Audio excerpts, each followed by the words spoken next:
Hey guys, JuV Day 17. I thought for today's video I'd give you some recommendations on board games that you may not have encountered. So board games are kind of one of my things that I like a lot of different board games. It's just a thing about me that most people that know me know. I've got a lot of board games and I'm always wanting to play them with people. Obviously, personal taste is probably the biggest factor that you're gonna have when deciding on some board games, but I've got some good ones and thought might recommend them. Many of the games that I'm about to recommend to you have been featured on Tabletop, Will Wheaton's board game show that he did on Geek and Sundry, and may or may not end up coming back, I don't know. I know that Will... I don't know the full story on that. One of my favourites is Dixit. Dixit is a really trippy game. It's got this really weird and wonderful art on each of the cards that you each take it in turns to be the storyteller.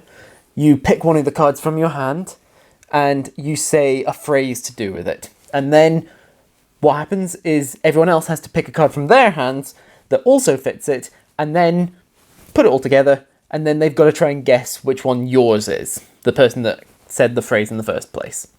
And then points are awarded based on how many people guessed right and how many people guessed wrong, and etc, etc.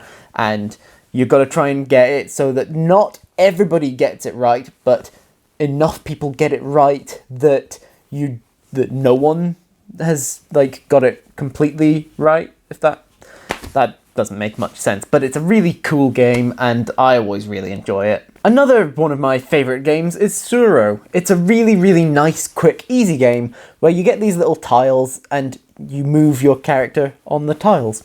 And you've got to try and just be the last person standing. And that's it. You just move your little piece around and try not to go off the board or crash into someone else. That's it. That's it. A nice, easy game, but one that can also get weird and complicated quick, is Flux. I've got a few different versions of Flux, but Monty Python Flux is probably my favourite because I've had it for the longest time. You have cards, and the basic rule is you draw one and you play one. It's that simple. And then you add new rules and you're trying to make a goal that you can then complete before anyone else, and there's all sorts of stuff with that. And it's nice and easy fun. It's good. It's good. It's just, it's good. A game that I've recently gotten into is Magic Maze, which is a much more complicated than some of the other ones that I've mentioned before. The idea is that it's a sort of a roguelike layout. Every time that you play, it's going to be a bit different because you're trying to get your 4 characters, it's a cooperative game, you're trying to get your 4 characters to the places that they need to be and then get them out in time limits and stuff. And you have to do all of this without communicating with the other members of your team. And you can only do 1, 2, maybe 3 actions. And so you've got to do all of these, no communicating, and get out of there. It's a really clever game, and it does take a bit of time to get used to, but it's really quite fun and stressful. It's good, though. Everyone likes a good co-op game, or at least they should, because they're really good. So, I'm going to recommend Forbidden Island as a game that you might like.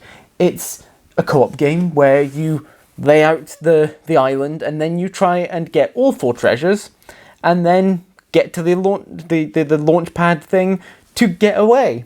You've got to also keep the island from sinking. The common thread in a lot of these cooperative games is that there are way more ways to lose than there is to win, because there's only one way to win, and everyone loses if one person loses. So it's one of these ones where you really have to work together pretty well. And me and Jamie have pretty much got that down pat, I'd say, mostly. Another good game is Carcassonne. Carcassonne is really great. It's really easy to pick up. Me and Jamie have been playing it quite a bit. It's one where you basically make up your city and, well, you make up the land of France or Carcassonne or whatever, and you're trying to just get more points than the other person. It's a nice, easy game to pick up. There's not a whole lot to explain about it. I've not played the original Ticket to Ride, but I have played Ticket to Ride Europe quite extensively, and it's really fun. Like, it's really, really fun once you've got into it. You are just trying to build your train routes so that they connect all over Europe. It's nice and easy. You've got different routes that you've got to try and make to get more points, and if you don't manage them, you get points taken off in the end. It's a nice, simple game, even if it's got more complex in there. It's one I always feel like it's useful to have the rules next to. That's all the ones that I can really think of off the top of my head at the moment. I think that there's definitely other ones that I've got in the little cupboard over there, but I can't get to them without disconnecting from the camera and everything. And I would have really needed to do a bit more like recon into them before I did this video if I was going to do it fully and properly. But it's a good selection here. Let me know in the comments down below whether you enjoyed these recommendations. I think that they're pretty good, if I do say so myself. So, if you've got any of your own, do let me know in the comments as well. I hope that you enjoyed this video and that you remember to like and share it and subscribe to my channel. Click on the thumbnails down below to see other videos by me, and I will see you guys tomorrow for the next day of JuV. Bye!